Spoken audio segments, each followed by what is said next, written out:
And bada bing. Bada boom. I was gonna say my day was a little bit knocked off kilter this morning because Microsoft was like, oh, we're just gonna do like a little celebration thing, just to celebrate for Xbox being around for 20 years. And then I was like, they're gonna release Halo Infinite early because there's rumors that they were gonna do that. And they're like, just watch the video. And then I watched that video while like half focusing on homework. And then they're like, yeah, Halo Infinite's released. The multiplayer's out right now. Go download it. I was like, oh. So my ability to get homework was significantly hindered by that. Josh, he got owned by the Microsoft. I did. Bill Gates, he's got a number on me, I tell you. Yeah. I tell you. He knows you. He knows you. Yeah, personally. But did you get your homework done? That's the main question. I got some of it done. That's good. That's something. Yeah. Something. Thanks.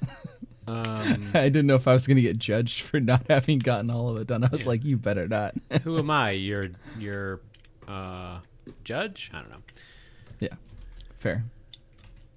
That would be crazy though if like whenever you submitted homework, it went to like the homework judge, and then the teacher like just put on like a funny wig, and then hit a gavel a couple of times, and then it's like F, and then like that's it.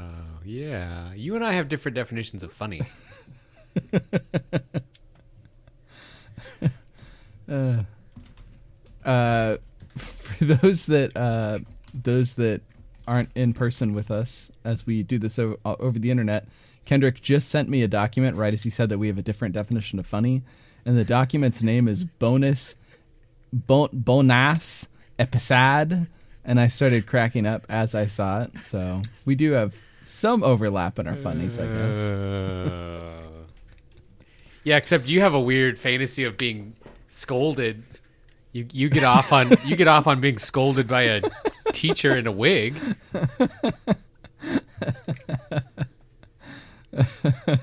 Oh man, yeah, I definitely have heard of the like that whole like fantasy regards to teachers, but I've never thought about it in regards to like a courtroom setting. Just like judge me. Just, oh no. No, unsubscribe. Unsubscribe. Oh man. It's been a long time since we've recorded anything, and I haven't had any reason to break this microphone out in a while. Mm-hmm. And I've kind of reorganized my desk area a lot and kind of had to redo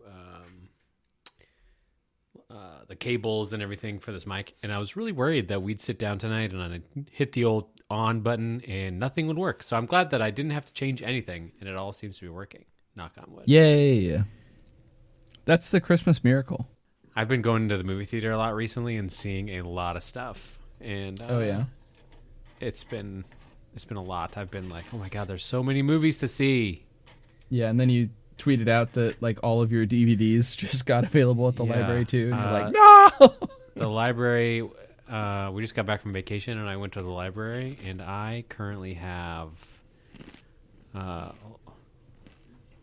1, 2, 3, 4, 5, 6, 7 DVDs from the library. You have. What are VDs and why do you have 70 of them? You don't know what a venereal disease is?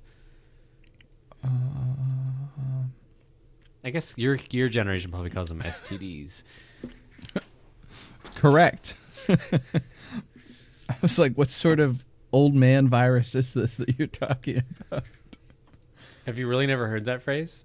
I don't think so, no. Wow. It is a older turn of phrase, I guess. Yeah, I don't know. I don't know why. I don't know, like, I assume it's basically the same thing.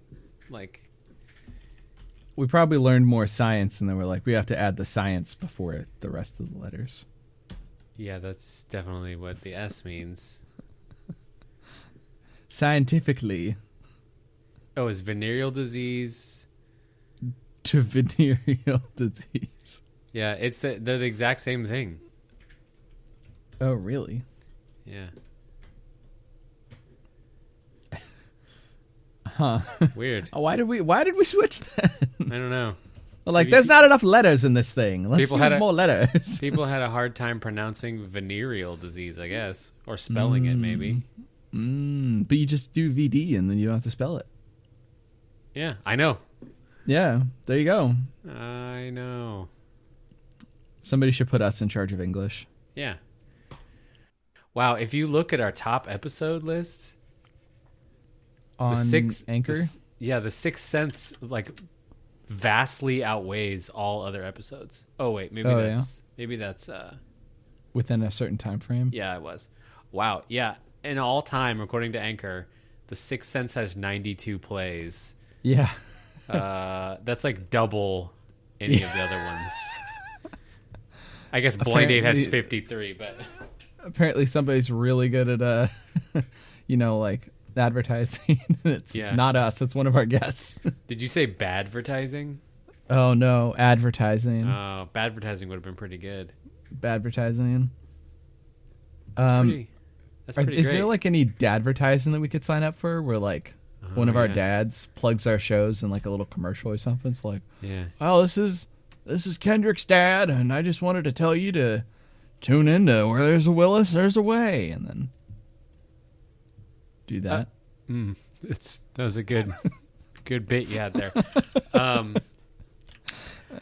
At my church not too long ago, they restarted their kind of open mic night event that they have like once a month or once every 6 weeks. And I had a guy reach out to me and he was like, "Hey, are you interested in putting anything together? We're looking for alternatives to the typical spoken word and music submissions we get to open mic night. Do you have any like comedy you do?" And I was like, "No, I do not have a stand-up routine that would be great for a church open mic." But ever since then, I've been contemplating. Give myself a couple minutes of great church-friendly humor. All I have to do though is like figure out how to plug the podcast a lot. Yeah, exactly. Although if I bomb, then people are going to be like, "Ugh, get these people." Get these people out of here. No, if you bomb, you just say, "But my co-host is hilarious." And then people will listen to it to see. And then they'll be like, "Oh, damn, that other guy was funnier." Yeah, if you think I'm bad, better. If you think I'm bad, check out my co-host. Imagine, like, going to this open mic thing, and then they're like, "All right, so now it's going to be Kendrick." And then you're like, "All right, hey, guys, so I run a podcast, and we're just going to do a live episode for you right now." And then I run in with like a folding table, and like start plugging in mics and stuff up on there. Yeah. And we just do like a live episode. Our whole open mic, like 5-minute slot they give us is just a comedic setting up a in-person recording. Which like, we then steamroll through. Yeah, like, "Oh shoot, I got the wrong MIDI adapter. Hold on. Are you mono or stereo on this output here?" Good night, everybody. Is that our whole bit? I was going to say, and then we go, "Oh, that's time," after like futzing about for 5 minutes. Yeah. Oh man, it'd be like the Three Stooges if they were 2 and tech related. Go on. I don't know. It would be funny, but mainly only for like a crowd of people that listen to podcasts, I guess. Like, I think a lot of people would just be like, "What's wrong with these people?" It would be funnier to do that and then have several people there who are recording this happening and are recording people's reactions as they're confused, and then you turn it into like an Office or Parks and Rec sort of thing. You know, I don't like that. You don't like Office or Parks and Rec? I like Parks and Rec because I don't think it did the same thing The Office did, which was, "Look at me be awkward."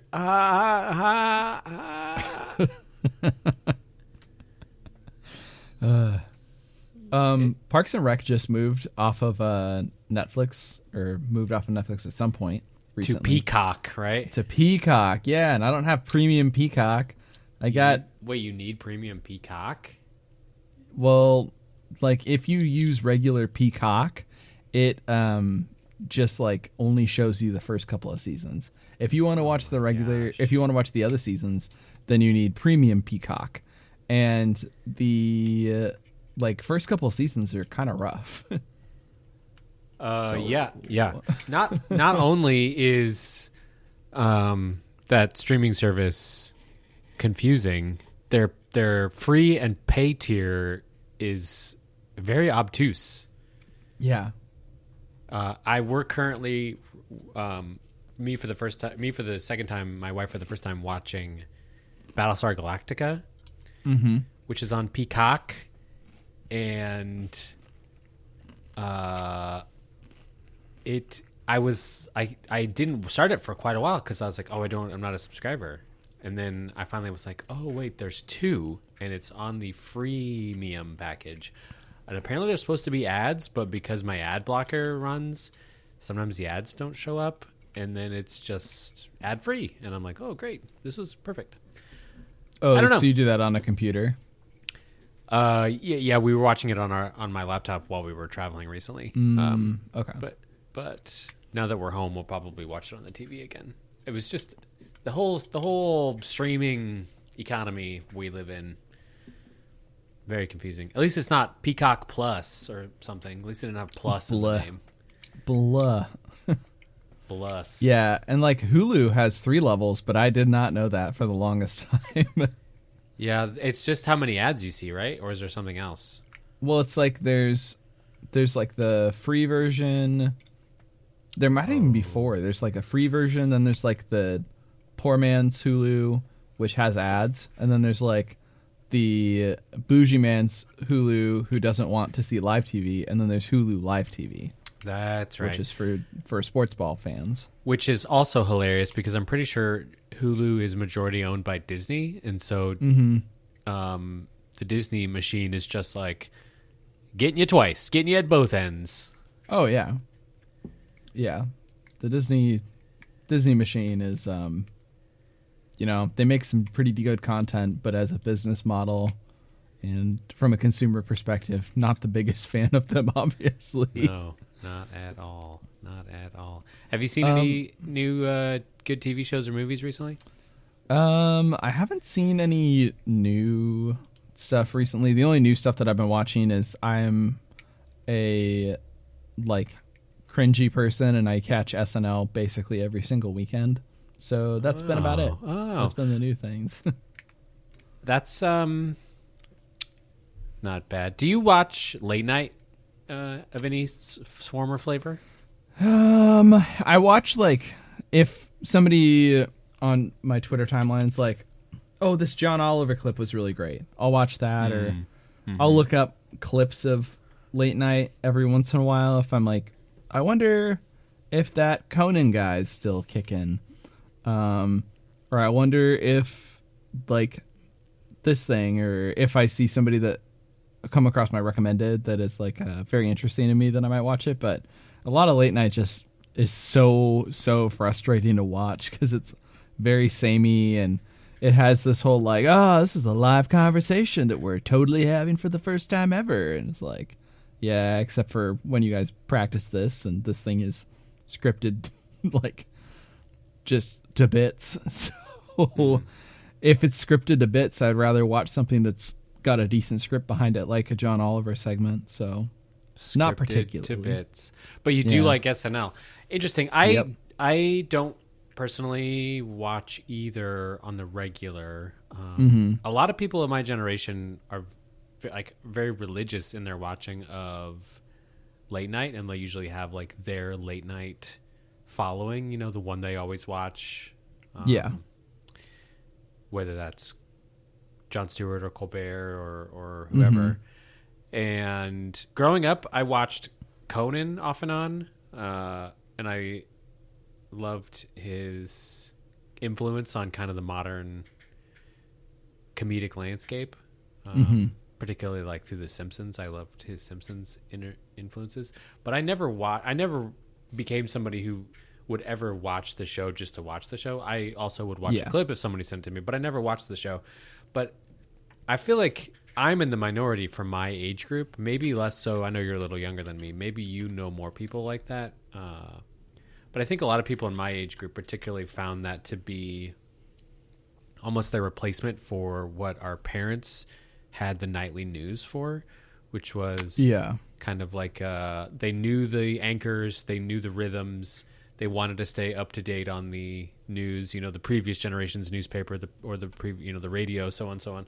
And I think that it was their, my generation, the older millennials generation of like, we can get the news. We know it's going to have some funny times. It's going to have actual news. We're going to stay up to date on it. It's going to be a little more cohesive than just reading Twitter.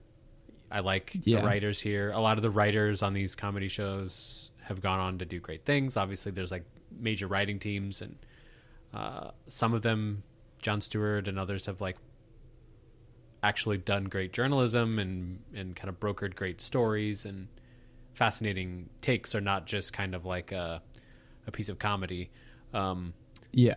But I think that's largely different depending on like if it's political versus like feel good. Because I would say that like even though Fallon or Kimmel or what's the British guy who's dances and does the carpool karaoke? What's that guy's name? Whatever the fuck that guy's name is. Yeah. Those I would say are maybe less so that, but then like your Jon Stewarts, your John Olivers, your Colbert's, Colbert. Those are like infotainment sorts of things, and I think that's totally spot on. But even the Kimmels and the Fallons and the others, I still think kind of fall in that same line. And I mean, how long was the Carson show on? And I think I think the unified. I don't know if it's maybe the fragmentation that kind of made it. It's almost too obtuse or I feel like it's not something I can get into even if I wanted to, because I'm not in it. And that's true for a lot of things. I think I think you could say that about Twitter. If you're not somebody who uses Twitter very much, you can't just sit down today and like easily become a big user of Twitter without like a lot of work. It's kind of an obtuse social network that because you spend a lot of time cultivating that feed.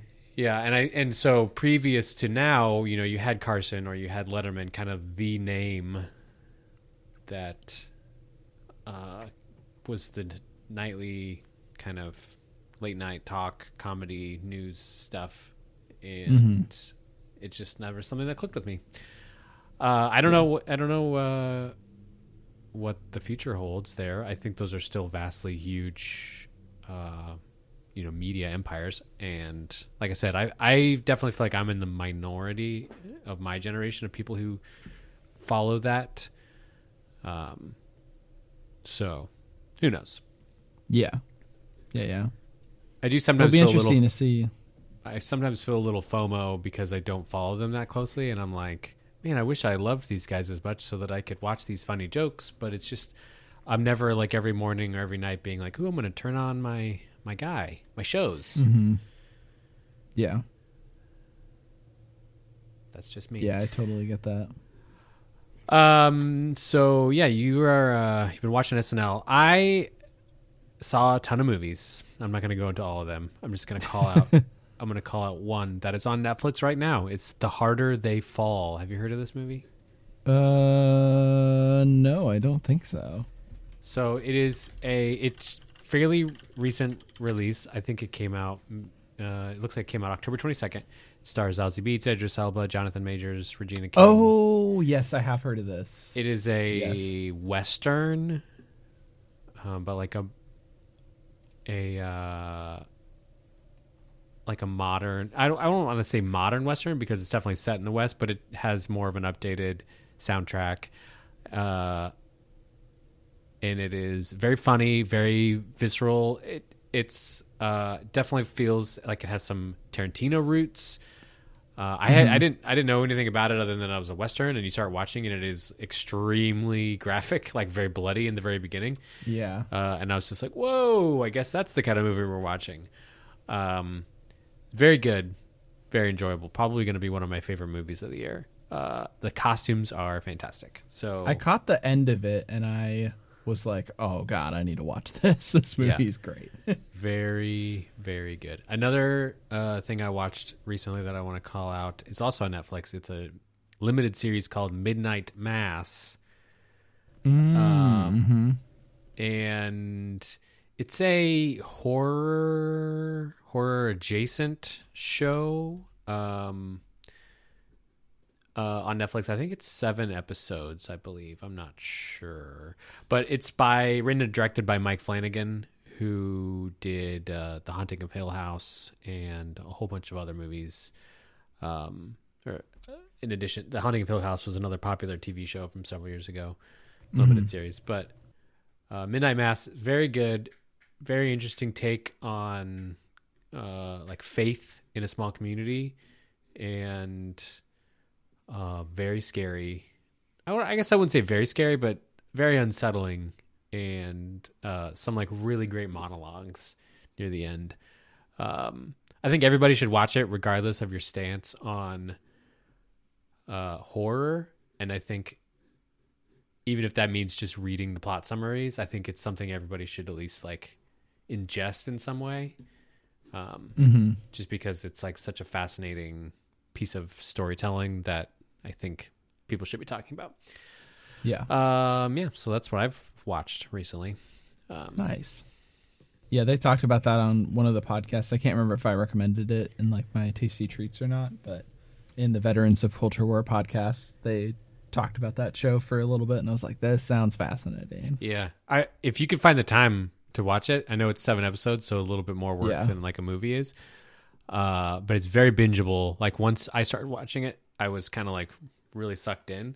But I know it's a lot. It also is not for everybody. I've seen it be very divisive around people. They watch one episode and they're like, well, this show sucks, and they turn it off. I think if you don't like it, I would still encourage you to at least read the full description, because I want to spoiler talk with you. But okay. It's very fun. Some very fun stuff in there. Yeah. So good times. There's I have a subscription service to Regal Theaters, the local movie theater chain, and it lets you. I think I pay like $20 a month or something, and I get into like unlimited movies essentially.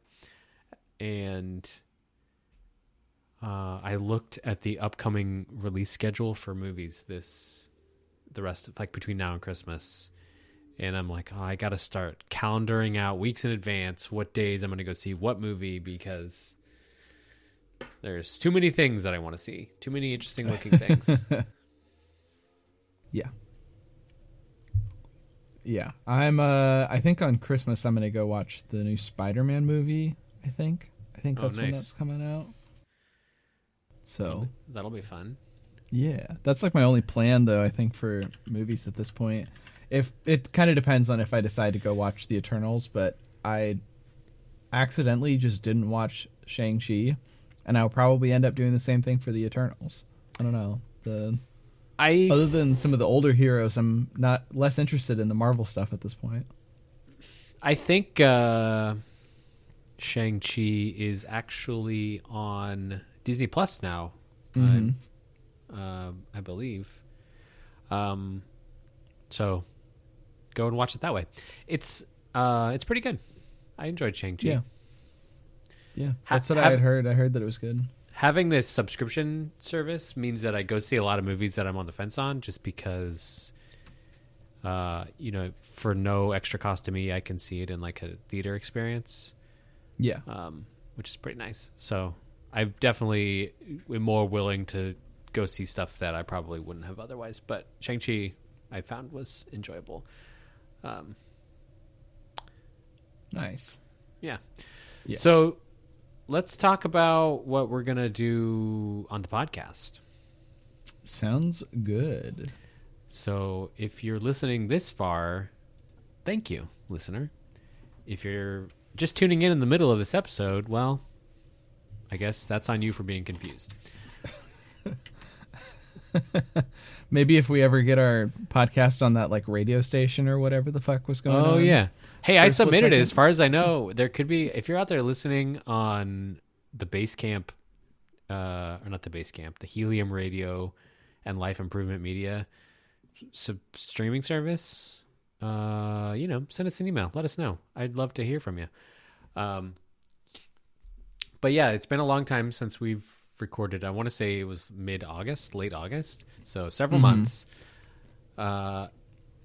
Josh, you're starting school back up. I am getting ready to have a baby in a few months. So just a couple small life events that are taking up a little bit of our time. Of equal size, really. Mm-hmm. Yeah. Yeah. Yeah. Basically, I think having a child is like the same thing as writing a paper, but for the rest of your life, the same paper. And you don't like, it's got to be a lot more pages. More pages. You're never really given a grade by anyone except society. That is true. You also don't really have to cite your sources, as I learned when I was like, hey, my dad didn't make up the like, you don't tug on Superman's cape, you don't spit in the wind. He didn't make that up. That's a real song. I thought he just was talking out of his ass. So wait, I'm sorry. Hold on. What are we talking about? No, so you know the song that's like the you don't tug on Superman's cape, you don't spit into the wind. No, you don't mess around with Jim. You know that song? What are you talking about? It's a song by something the you don't mess around with Jim. It's by Jim Croce. Oh, there we go. Yeah, you know the song? I feel so enlightened. Okay, one second. I'm sending it to you. But anyways, I thought that my dad was just clever and making things up, but no, it's from a song. I also thought I shot the sheriff, but I didn't shoot the deputy. I thought that was something my parents made up, and that is not true. Wow, so basically you thought your parents were just like this great artists. Yeah, if you've ever seen the movie Yesterday, where like a guy pops in and the Beatles don't exist, and everyone's like, "This guy's amazing" because he's singing all the Beatles songs. That was essentially what was happening throughout my childhood. Wow, I don't know whether to be proud of your parents or ashamed in your pop culture knowledge, really. But I mean, a little bit of both, but also that one can be blamed on my parents because I was homeschooled. So. It was their fault that I was not more pop cultured. Yes, because they didn't buy you the textbook on pop culture. True. Published by Coca-Cola. And the devil, because like pop culture is evil, you know. Because it's it's soda pop.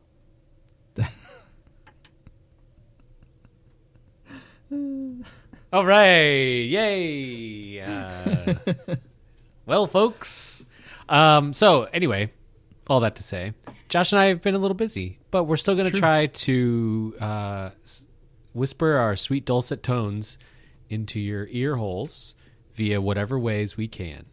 So here on the Willis Way Pod, we finished up what we were calling Season 1, the first decade of the Willis Works. So that was essentially Blind Date, his first leading role through The Sixth Sense, which took us through the 90s, end of the 90s. And then we included also a discussion on moonlighting in there.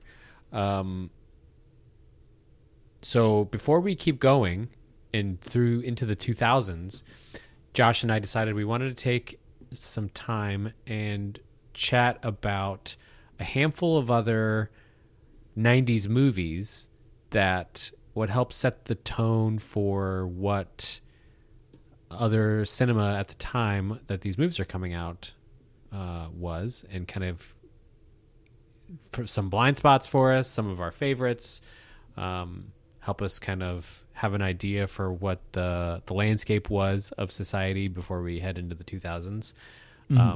So we have 4 movies picked out that we're going to be sharing with you over these next 4 episodes. So look forward to that. Hopefully you enjoy them. They're not all, none of them are Bruce Willis movies, obviously. They're all from the 90s. They're not all action movies, so be prepared for some surprises. Because Bruce Willis, as we've learned, I think, Josh, I don't know if you agree, but my biggest takeaway here is he's not 100% an action star. No, he's not. So we wanted to make sure and reflect that in our choices, and we hope you will like them. If you, listener, want to, send me your favorite 90s movie that you wish we would talk about, but we probably won't, you could still send it to me. I'd love to hear. I'm sure that we could come up with some thoughts on it on the spot if you send us. Yeah. Please talk about this movie. I guess we could say the first movie we're going to be releasing is going to be Ronin. Josh, have you seen this movie? I have not, no. Do you know anything about the plot? No, I don't. Well, I know that the case has like some blue tones to it. Is that related to the plot? So I also have never seen it, and I do not know the plot of the movie. So all I can tell you is that it stars Robert De Niro and comes from 1998. This is a pretty well-acclaimed movie of the 90s that neither of us have seen, and so that's why we're starting with it. If you had to guess, what do you think the movie's about? It's called Ronin, Ronin. Stars Robert De Niro, John Reno, Stellan Skarsgård, Sean Bean, Jonathan Pryce. Well, I already have a few guesses. Stellan Skarsgård plays a man of dignification who is possibly evil, maybe good, but dignified nonetheless. Sean Bean plays somebody that you think that you might like, but then he ends up being a bad guy, but in the end he dies. And then our main character's name is Tom Ronin, a accountant who gets whisked into the world of New York mob bosses. I like it. That's my prediction. I like it. All right, so we're going to save this, and then at the end of next week's episode, we'll play it again. Or the end of after we've watched it, we'll return to it and let people know. If you're out there and you've also never seen Ronin, feel free to record a audio message and send it to us. I'd love to hear other people's assumptions as to what this movie's about. But yeah. I have a feeling that there's probably a lot of people who've seen it since it is a fairly well-acclaimed movie. But yeah, we're going to be doing that one, and that'll be coming out here before too long. Yeah, because I think we haven't talked about it specifically, but I think that we're trying to get like season 2 started up January sometime of next year or February, right? I think that's kind of the plan, is to get some stuff put together in January and then see what we can do. Like I might have mentioned, I'm expecting a child in the end of February. And woo! Who knows what that'll...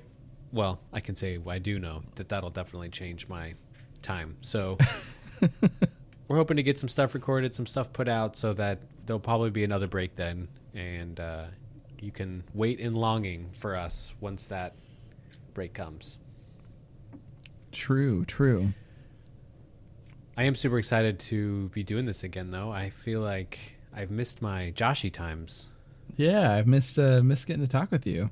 It's a fun little thing that we get to do.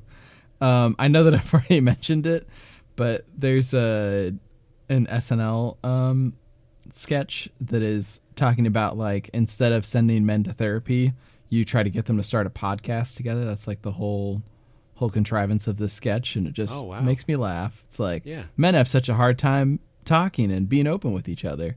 Why not get them to start a podcast? Just like, I mean, they're not far off.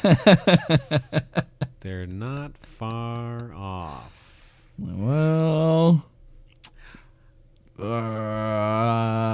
right-click this image, report. I see myself in this image, and I don't like it. Like, wow, that was a great way to just drop a meme in oral form here. I hope everybody really appreciated that.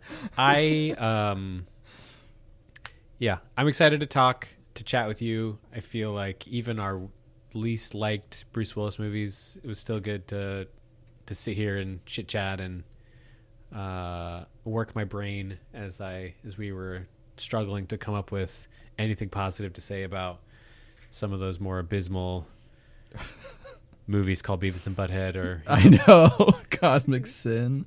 Oh yeah, Get Cosmic the fuck Sin. out of here. we haven't even talked about since we've recorded. Bruce Willis has released a few new movies. Yeah, and they're all direct to streaming. Yep, and they're all getting similar news. Similar levels of acclaim. Yeah, so I just Googled Bruce Willis. Bruce Willis sleepwalks his way through a new action thriller fortress. Let's see. Apex review. Bruce Willis does little to elevate messy derivative genre cliche. Apex Predator review. Chipper Bruce Willis is getting hunted for kicks. Chipper. Yeah. That's different, at least. Yeah. So look forward to that. We'll probably watch those at some point. Maybe we should get if we can get like a group, a fan stream watch along, get a little live recording reactions. Oh man, of that'd it. be great. Yeah, that would be fun. That'd be so good. Yeah, a lot of options. Yeah. Also, Josh and I are both trying to have a regular rotation of guests on here. If you know of anybody who you feel like is, willing and able and wants to talk about movies with us, feel free to shoot their info over to williswaypod@gmail.com. Always. Please include a cover letter and a resume for them when you do that. And as we've already known, Josh prefers judges. So yes. Ay, ay, ay. Ay, ay, ay, indeed. Ay, ay. Oh, man. Well, yeah. And then do you know when people should look to tune in their little computer boxes, their little phones, into our podcast next? I don't. It'll be a surprise. Yay! So check us out in a week, and if we're not there, check us out in another week. And if we're not there, you can hit that little subscribe to show and then notify me when they release, and then you won't have to keep checking. That's actually probably my first stay is don't wait the weeks, just do that right now. Yeah. That's what we were trying to do these past few months. It was just kind of like us playing notification chicken with all of our listeners. Mm-hmm. Notification chicken. I'll also say, if you're listening to us over on the Last of the Action Heroes Podcast Network, welcome. Glad you're here listening to us. This particular feed, we're going to be throwing up some old repeats of older episodes. So keep an eye out for those. Those will probably come before we get to the Ronin review. They'll have that info kind of tagged in the title, so you'll know that it's an older episode. But yeah, keep an eye out for that. That'll be a great way to catch up on some of our older stuff. Otherwise, if you're listening to us not on the Action Hero Podcast Network, go check them out over at lastoftheactionheroes.com. Is that right? Sure. That's close enough. Yeah, check them out. They have a lot of good shows, a lot of great stuff, a lot of fun, interesting things to find out over there. Anything else, Josh, you want our listeners to hear about? I don't think that there is anything else. No, I think I'm good to go. Welcome back, everybody, and looking forward to a lot of good discussions of these other movies and then Bruce's movies as he enters into the new millennia. Yes, indeed. Will computers still work? We don't know. Yeah, maybe he just has to live on a dune desert planet. That's what the future's like. We'll find out. True. Tune in next time. Until then, goodbye, everyone. Goodbye. Just because. And they say you don't tug on Superman's cape. You don't spit into the wind. You don't pull a mask off an old Lone Ranger, and you don't mess around with Jim. I don't